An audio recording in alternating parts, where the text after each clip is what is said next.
plantation palm oil.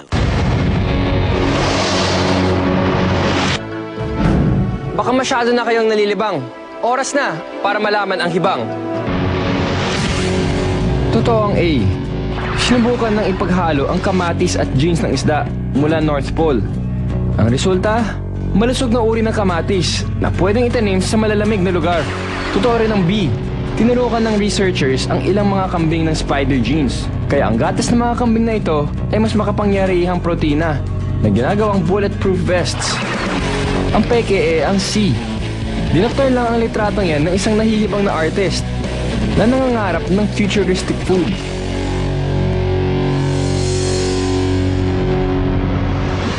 Napaka-creative talaga ng mga tao. May pinaghahalo ang dalawang prutas.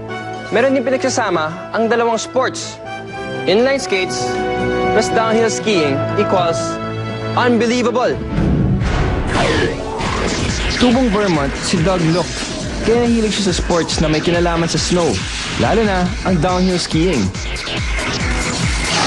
Pero nung magbinata siya, nauso ang inline skating o rollerblades.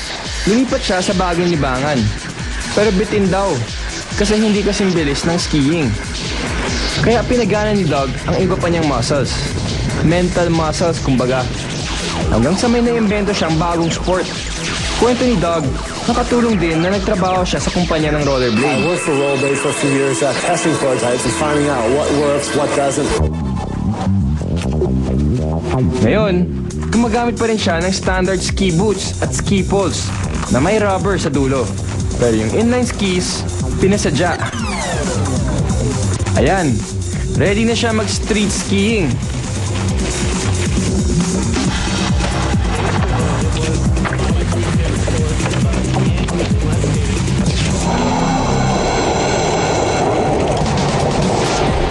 Kailangan magpasiklap agad.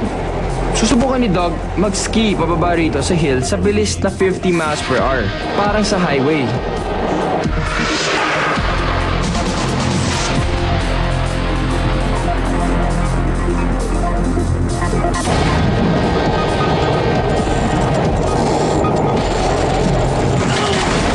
Mabuti ng sigurado. Kaya sinarado lahat ng kalye dito at may suot na Kevlar bulletproof suit si Doug. Bukod pa sa special aerodynamic headgear, na crash helmet na rin at padded shorts. Kasi baywang daw ang pinakadelikado rito. Pad shorts that go under your shorts. Your most vulnerable spot is your hips. Pero nakidag pa rin ang pag-iingat. Kaunting mali lang at malaking disgrasya ang aabutin. Ready? Get set? Believe! Unang arangkada pa lang, 25 miles per hour na agad. Di pa kontento si Doug. 40 miles per hour na. Pero wala pa yun sa target niya.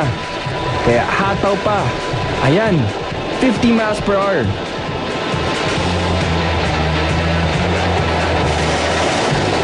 Sobrang lakas na ng pressure sa kanyang binti. May masagasaan lang siyang maliit na bato, magkakrush siya. Pero ito todo pa niya. Hanggang mag 60 miles per hour. Tagumpay!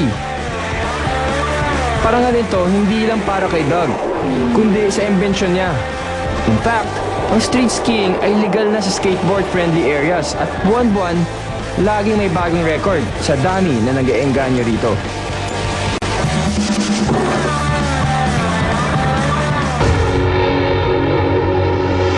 Bilib ba kayo sa naimbentong laro ni Doug?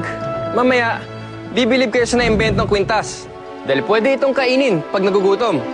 Hintayin para mabusog. Sa kaalaman.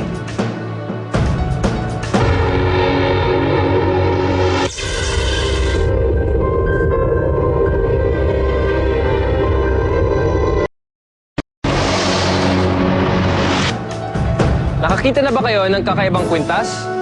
Popular ito sa New Guinea. Dahil ginagamit ito ng mga katutubo doon, pambarter. Imbis na pera, ito ang ginagamit na pambayad. At may iba pang gamit itong handmade na kwintas. Hulaan nyo kung ano nakasabit. Kahoy, bato, beads. Actually, mga uod yan.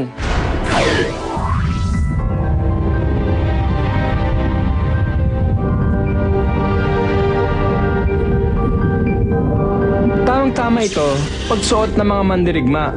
At ginutom sila sa kainitan ng laban. May instant merienda.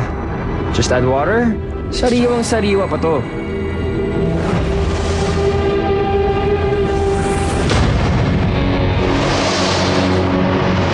Ako rin, may kwintas na nakakabilib.